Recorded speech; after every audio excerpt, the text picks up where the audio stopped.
Desde la antigüedad hasta la actualidad, la violencia se ha visto como una acción de hostilidad hacia un ser o individuo, pero siendo este presente en la mayoría de casos con otros individuos, como es la situación de agresión física y psicológica, para conseguir un fin, el cual específicamente en la mayoría de casos también este fin es el de dominar a alguien para imponer su autoridad. Además de incluir que la violencia está presente en la mayoría de situaciones, siendo en su mayoría conflictos o desacuerdos, ya sea familiares, económicos o políticos, en cuyo caso como es el de hoy, siendo el tema político, el cual mis compañeros darán unas explicaciones y les darán a conocer las situaciones en las que estamos. Recordando dictaduras.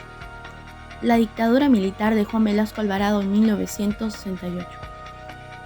En 1963, Belaúnde Terry asume el poder en medio de un clima de inestabilidad y profunda crisis económica y el escándalo por la pérdida de la página 11 de un acuerdo firmado con la International Petroleum Company.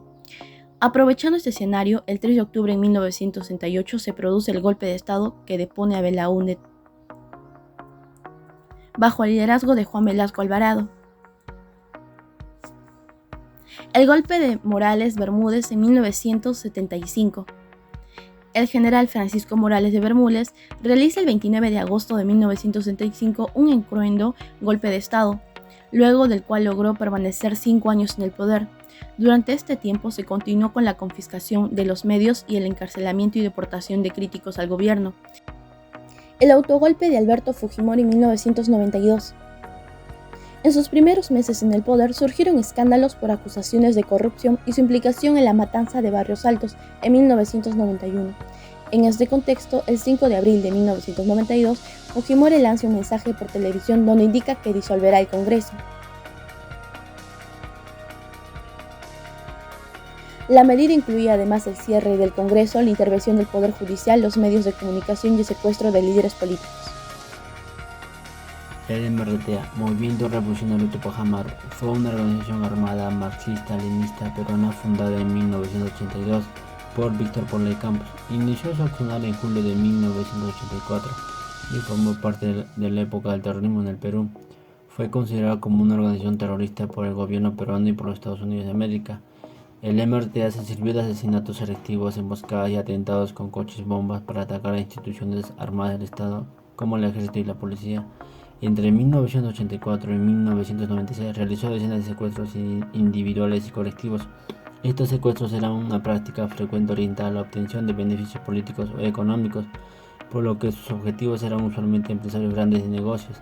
El 17 de diciembre de 1996, un grupo armado de 14 miembros del MRTA, al mando de Néstor Serpa Cartolini, tomó la residencia del embajador japonés en Lima y capturó 800 rehenes pertenecientes a los sectores más encumbrados de la vida política y económica peruana, siendo la última gran acción terrorista en la historia del Perú.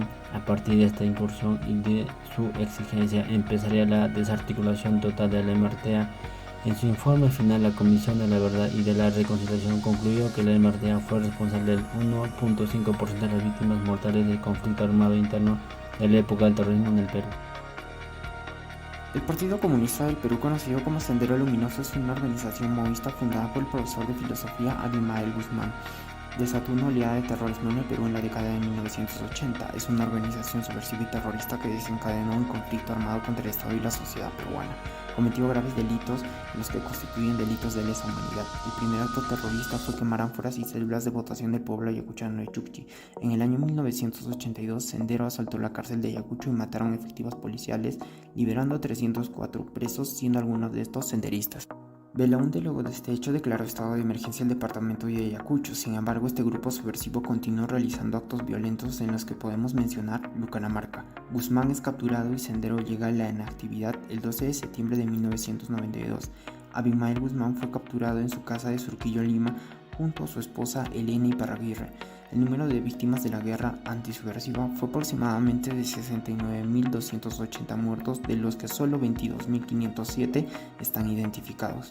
Es importante que reflexionemos sobre este tema, pues es prevalente que estos sucesos nunca se repitan. El país que no conoce su historia está condenado a repetirlo. Uso político en el Perú, abuso de autoridad en la política. El poder que se le obsequia a los políticos y funcionarios públicos de un país es otorgado con el fin de ser utilizados para mejorar el país en todos sus aspectos. Pero lo que si bien es cierto es que el poder se ha venido ejerciendo desequilibradamente y a favor de esto se causa en base a la corrupción, otro a veces en los atentados, etc. Un caso sería el sistema político en los tiempos de violencia en el Perú, donde la población peruana fue la gran víctima durante la lucha entre las Fuerzas Armadas y los grupos terroristas en las décadas de 1980 y 1990. Aquí en muchas comunidades o poblaciones, las autoridades habían sido sustituidas nominalmente por otras que estaban al mando de los grupos alzados en armas o de los miembros del ejército. No había autoridades y los que gobernaban eran los terroristas. Es aquí donde estas nuevas autoridades tomaban la justicia con sus propias manos y ejecutaban venganzas con un modo total de caos. Los grupos también subversivos ejecutaban a las personas sin más trámites que el consenso poblacional y en algunos casos solo por decisión autoritaria e ideológica. La manipulación de la información. En las elecciones que hubo hace poco, la mayor parte de noticias iba en contra de Pedro Castillo. Se le había tarruqueado de una manera increíble, en publicaciones, en medios de comunicación, en hilos de Twitter. Incluso se veía fotos que mostraban frases como estas, en grandes paneles publicitarios. Y esta campaña de terruqueo hacia Pedro Castillo da la casualidad de que cae justamente en una semana donde el dólar alcanza uno de sus picos más altos en los últimos años. Esta campaña se centró en Lima y tuvo buenos resultados, ya que Keiko Fujimori tenía un mayor porcentaje de votos que de Pedro Castillo. Pero se les había olvidado un detalle, como diría la frase, el Perú no solo es Lima, el Perú es mucho más que la capital. Estamos hablando del Perú profundo, donde muchas veces la señal no entra, donde muchas veces no cuentan con estos equipos electrónicos. Ese es el detalle que se les había olvidado, es por eso que al final de las elecciones Pedro Castillo sale como ganador.